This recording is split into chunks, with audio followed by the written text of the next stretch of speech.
ஓம் ஸ்ரீ குருப்யோ நமஹ. ஓம் கம் கணபதையே நமஹ. நம்ம ஸ்ரீநிகேதன் வலைதளம் வாயிலாக முருகப்பெருமானுடைய சஸ்நாமத்திலிருந்து தினம் ஒரு நாமாவளியை சிந்திச்சுட்டுருக்கோம். இன்றைய தினம் 624வது நாமாவளியாக ஓம் பகவதே நமஹ.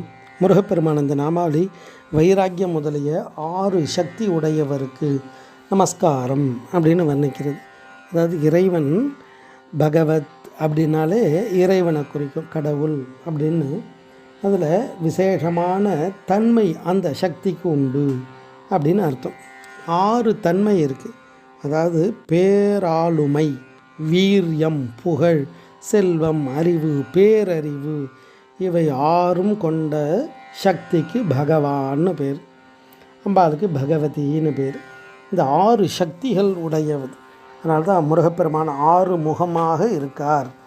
அந்த 6 முகமான பொருள் என்ன அப்படின்னா ஞானம், ஐஸ்வர்யம், வீரியம், வைராக்கியம், புகழ், இப்படி 6 தன்மை. அதனால தான் 6 முகமாக இருக்கார்.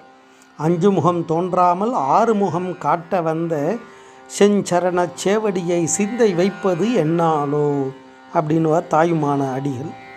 அப்படி இந்த 6 முகத்துக்கும் 6 தத்துவங்கள். அந்த சக்தியை நம்ம சிந்தனை செய்ய செய்ய அதுக்கான ஆற்றல் நம்மக்கிட்டேருந்து வெளிப்படும். சுவாமியை பூஜை பண்ணால் சுவாமி வரணும்னு அவசியம் இல்லை. அவர் ஹிருதய குகையிலே இருக்கார். குஹன்னு அதனால தான் அவருக்கு பேர். அப்போ இந்த சக்திகளெல்லாம் வெளிப்பட்டு முருகனுடைய அருள் நமக்கு கிடைக்கும். அதனால தான் நம்ம இறைவனே 6 முக சுவாமியாக பாவிக்கிறோம். இறைவனை வர்ணிக்கும் போது வேதங்களே ஓம் நமோ பகவதே ருத்ராயா அப்படின்னு ருத்ரனை வர்ணிக்கும். ஸ்ரீருத்ரத்தில் இறைவனை ஓம் நமோ பகவதே வாசுதேவாய தன்வந்தரையே அப்படின்னும்.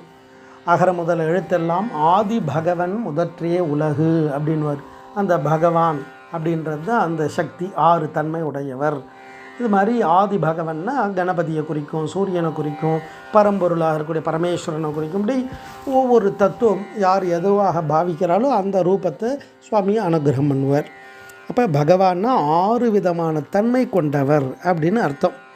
அப்போ ஏற்பட்ட அந்த இறைவனை வேதங்கள், ஆகமங்கள் எல்லாம் அவ்வளோ அழகாக வர்ணிக்கிறது. அந்த 6 தன்மையையும் உணரும் பொழுது இறை சக்தி நம்மக்கிட்டேருந்து வெளிப்படும்.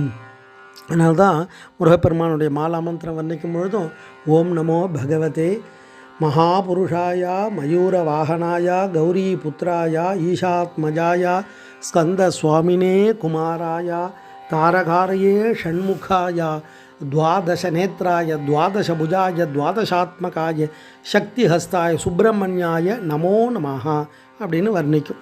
அப்படி இறைவன் இந்த வைராக்கியம் முதலிய 6 தன்மைகளோடு விளங்கக்கூடியவர். அவரை தான் அந்த நாமாவளி அழகாக வர்ணிக்கிறது. ஓம் பகவதே நமஹ. ஸ்ரீ குருப்யோ நமஹ. ஓம் சுப்பிரமணியாய நமஹ.